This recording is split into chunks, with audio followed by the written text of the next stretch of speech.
क्या हुआ जब अचानक अयोध्या पहुंचा सैकड़ों नागों का झुंड। इनका संबंध नागलोक से बताया जा रहा है। आखिर राम मंदिर प्राण प्रतिष्ठा से पहले अचानक इतने सारे चमत्कार क्यों हो रहे हैं।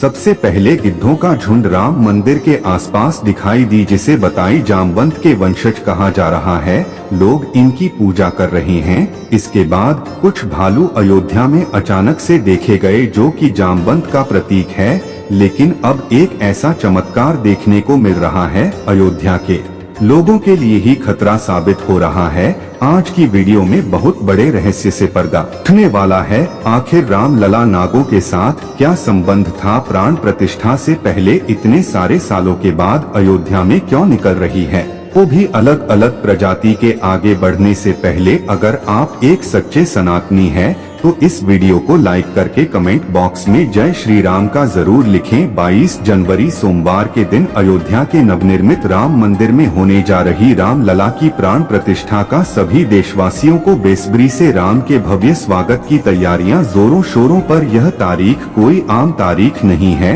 बल्कि इसके पीछे बहुत ही खास महत्व छिपा हुआ है। आखिर राम मंदिर की प्राण प्रतिष्ठा के लिए 22 जनवरी का समय ही क्यों चुना गया, इसके पीछे का रहस्य जानकर आप होश उड़ जाएंगे। त्रेता युग में प्रभु श्री राम का जन्म अभिजीत मुहूर्त में हुआ। 22 जनवरी सोमवार के दिन शीर्ष नक्षा में अभिजीत मुहूर्त का संयोग बन रहा है। कगाड़ है कि इस तिथि को राम लल्ला की प्राण प्रतिष्ठा के लिए चुना गया है। साथ ही यह भी माना जा रहा है, राम लल्ला की प्राण प्रतिष्ठा करने से प्रभु श्री राम सदैव मूर्ति के अंदर विराजमान रहेंगे। लेकिन जैसे जैसे प्राण प्रतिष्ठा का समय नजदीक आ रहा है, वैसे वैसे अलग अलग प्रजाति के नाग अचानक अयोध्या में प्रकट हो रही है, जो अयोध्या वासियों के लिए खतरा बनते जा रहे हैं। लेकिन गिद्धों का और भालुओं का संबंध दो प्रभु श्री राम से बनाया जाता है। उन्होंने रामायण में सहायता, लेकिन भी लाभ होगा श्री राम के साथ क्या संबंध। आज की वीडियो में इस रहस्य से पर्दा उठने वाला, चौंकाने वाली है। इनमें दो प्रजाति के नाग अलग अलग क्षेत्र में बार बार निकल रहे हैं, जिनका संबंध वासुकी और तक्षक नाग के साथ जोड़ा जा रहा है।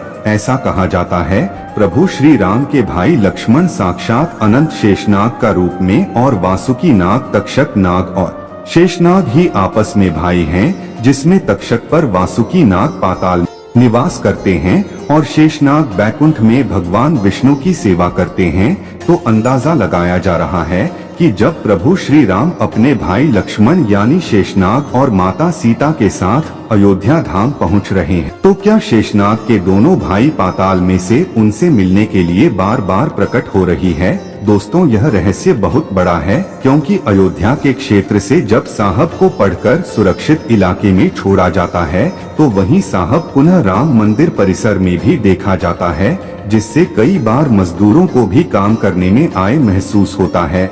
लेकिन जय श्री राम का नाम होने देता है। आप नीचे कमेंट बॉक्स में जरूर लिखें। लेकिन दोस्तों, प्रभु श्री राम का नाम लो के वीडियो के साथ क्या संबंध है, वह सच्चाई जानकर आपके पैरों तले जमीन खिसक जाएगी, क्योंकि पूरे घटनाक्रम को मल्टीवर्स के साथ जोड़कर देखा जा रहा है, जिसे हिंदी में सृष्टि चक्र कहते हैं। मल्टीवर्स की सच्चाई जानकर आपके भी रोंगटे खड़े हो जाएंगे। इस संसार में हम रहते हैं, वह सृष्टि का विनाश के चक्र से जाती है। इस संसार के प्रत्येक सृष्टि चक्र को कल्प कहा जाता है। हर कल्प के 4 योग या 4 भाग होते हैं। दूसरे भाग या त्रेता युग में राम अयोध्या में जन्म लेते हैं और रामायण करके फिर से लौट जाते हैं। जानी चाहिए, अगर आप इस पृथ्वी पर अपना जीवन यापन कर रहे हैं, आप जो घटनाक्रम कर रहे हैं, वही बराबर घटनाएं किसी और यूनिवर्स संकल्प करें आपकी रूप के साथ पुनः होने वाली है या हो चुकी है। आगे मल्टीवर्स की सच्चाई को साबित करने के लिए एक ऐसी पौराणिक घटना आपको बताएंगे, जिसे जानने के बाद आपको भी मल्टीवर्स की सच्चाई पर लगेगा। इस दुनिया में केवल 3 विद्वानों को पलटी को देखने की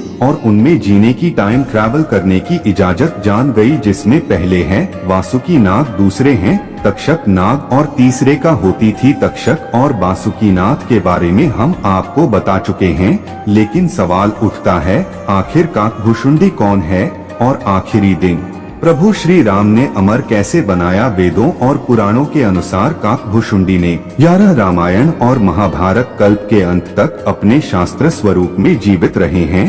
भगवान राम ने को बना के रूप में अपने एक जप के दौरान का मुनाफा बालक राम सिंह प्रभु खेल रहे था और उसने उसे पकड़ ली। उस समय आने पर काकभुशुंडी को भगवान के दर्शन बालक राम के बुक में आकाश गंगा होगा और ब्रह्मांड को देखने के बाद काकभुशुंडी ने भगवान राम से दूर होना बंद कर दिया और उनके पास लौट आए। काकभुशुंडी में भगवान राम को पहचानने की क्षमता। भगवान ने उन्हें दिव्य मुस्कान दी और काकभुशुंडी से उनकी इच्छा पूछी। काकभुशुंडी ने कहा कि भगवान राम के प्रति अपनी भक्ति हमेशा हमेशा के लिए करना चाहते हैं। काकभुशुंडी के प्रेम और समर्पण से प्रसन्न होकर भगवान राम ने उन्हें आशीर्वाद दिया कि गाल काकभुशुंडी को नहीं मार सकता और वह इस कल्प के अंत तक जीवित रहेंगे, जिसके बाद सृष्टि के 27 करोड़ तक जीवित रहे हैं। उन्हें अमरता का वरदान प्राप्त हुआ के रूप में जीवित रहेगा, क्योंकि उन्हें भगवान राम के निकट रहने का अवसर मिलता। जब भी हम भगवान राम का जन्म होता है,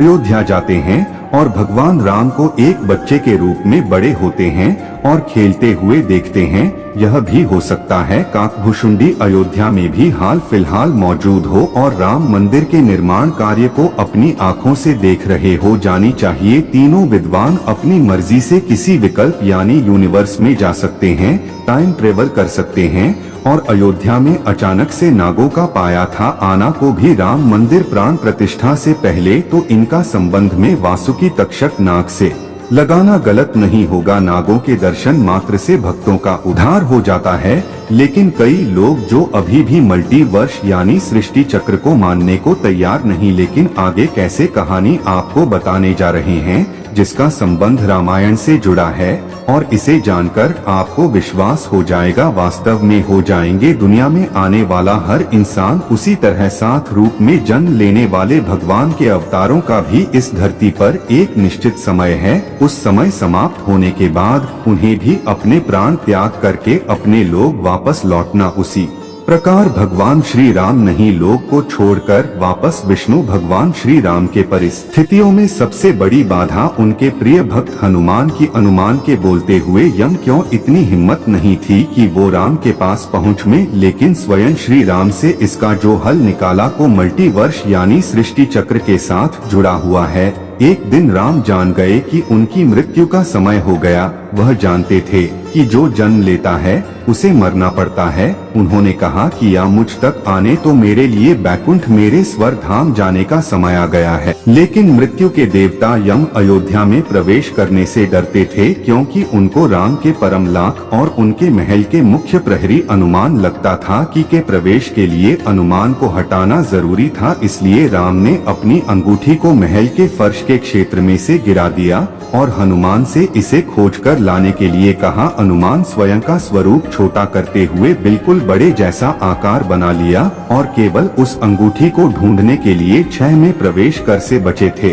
केवल 6 नहीं था बल्कि एक सुरंग का रास्ता था जो सांपों के नगर नागलोक तक चाहता था। हनुमान नागों के राजा वासुकी से मिले और अपने आने का कारण बताया। हनुमान को नागलोक के मध्य में ले गए जहां अंगूठियों का पहाड़ जैसा ढेर लगा हुआ था। वासुकी ने कहा यहां आपको राम की अंगूठी अवश्य मिल जाएगा। हनुमान सोच में बढ़ गए थे कि वह कैसे उसे ढूंढ पाएंगे, क्योंकि यह तो उसे में सुई ढूंढने जैसा था। लेकिन सौभाग्य से जो पहली अंगूठी उन्होंने उठाई हाय राम की अंगूठी थी। आश्चर्यजनक रूप से दूसरी भी अंगूठी जो उन्होंने उठाई भाई गोविंद राम की अंगूठी। वास्तव में वह सारी अनूठी जो कुछ देर में थी सब एक ही जैसी। इसका क्या मतलब है? सोच में पड़ गए वासुकी नाग। बाद इस संसार में हम रहते हैं वो शुरू होता है और प्रलय के साथ उसका भी हो जाता है। प्रत्येक कल्प में 4 युग आते हैं और समाप्त नहीं होते हैं और हर युग के अंत में एक वानर इस अंगूठी का पीछा करता है। राम मृत्यु को प्राप्त होते हैं,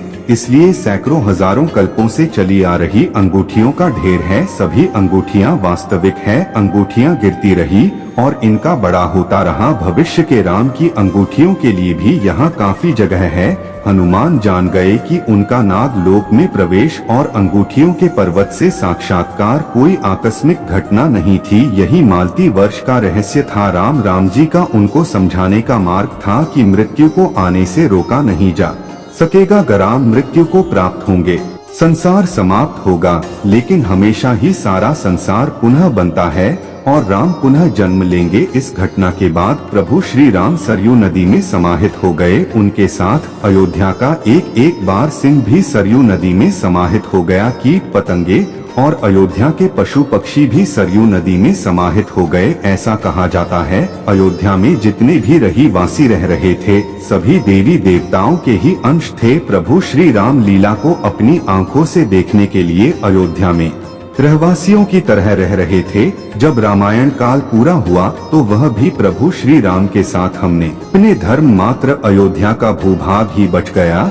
और वर्षों तक भूमि यूं ही बड़ी रही। बाद में श्री राम के पुत्र महाराज घुस ने अयोध्या को फिर से बसाया। इसका वर्णन कालिदास के रघुवंश में मिलने की बात कही जाती है। रामायण के अनुसार कुछ ने ही सर्वप्रथम पत्थरों के खंभों वाले मंदिर का अपने पिता श्री राम जन्मभूमि पर निर्माण करवाया। वहीं चयन परंपराओं के मुताबिक अयोध्या को ऋषभदेव ने फिर से बसाया था। भविष्य पुराण के अनुसार उज्जैन महाराज विक्रमादित्य ने ईसा पूर्व में एक बार फिर से दूसरी बार को चुकी अयोध्या का निर्माण करवाया। धार्मिक ग्रंथों के अनुसार उन्होंने अयोध्या में सरयू नदी के लक्ष्मण घाट को आधार बनाकर 360 मंदिरों का निर्माण करवाया था। वे भगवान विष्णु के परम भक्त थे और इसीलिए उन्होंने श्री राम जन्मभूमि पर भव्य मंदिर का निर्माण करवाया था। हिंदू पक्ष का दावा रहा है कि बाबर से पहले भी 1833 में मुस्लिम आक्रमणकारी सालार मसूद ने जन्मभूमि मंदिर को ध्वस्त कर दिया था। अयोध्या में राम जन्मभूमि मंदिर पर विवाद कहानी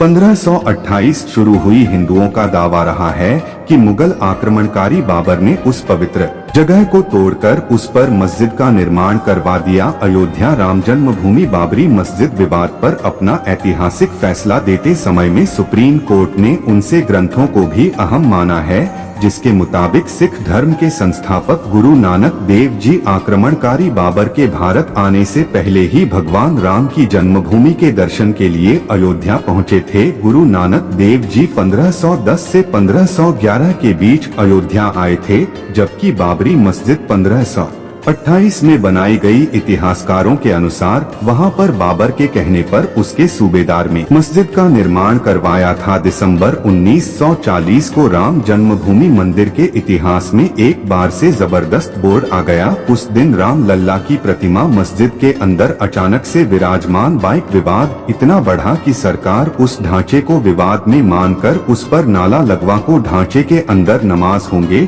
लेकिन बाहर राम चबूतरे और परिसर के बाकी हिस्सों में पूजा अर्चना निरंतर। 6 दिसंबर 19 में अयोध्या में राम जन्मभूमि आंदोलन से जुड़े लाखों कार सेवक जुड़े थे। उन्होंने ही उस विवाद को ध्वस्त कर को भगवान राम लल्ला ढांचे से निकलकर अस्थायी टेंट में आ गए। यानी राम मंदिर का इतिहास बहुत बड़ा है, कई लोगों के संघर्ष की कहानी है, कार सेवकों के बलिदान का प्रतीक है। संघर्ष और बाद हुआ, लेकिन यह हमारा सौभाग्य है, हम राम मंदिर को बनता हुआ अपनी आंखों से देख रहे हैं। अगर आज यह खास वीडियो आपको पसंद आई है तो सच्चे स्नातक इस वीडियो को लाइक करके हमारे चैनल को सब्सक्राइब जरूर करें। जय श्री राम, हर हर महादेव। फिर मिलते हैं एक नई जानकारी के साथ।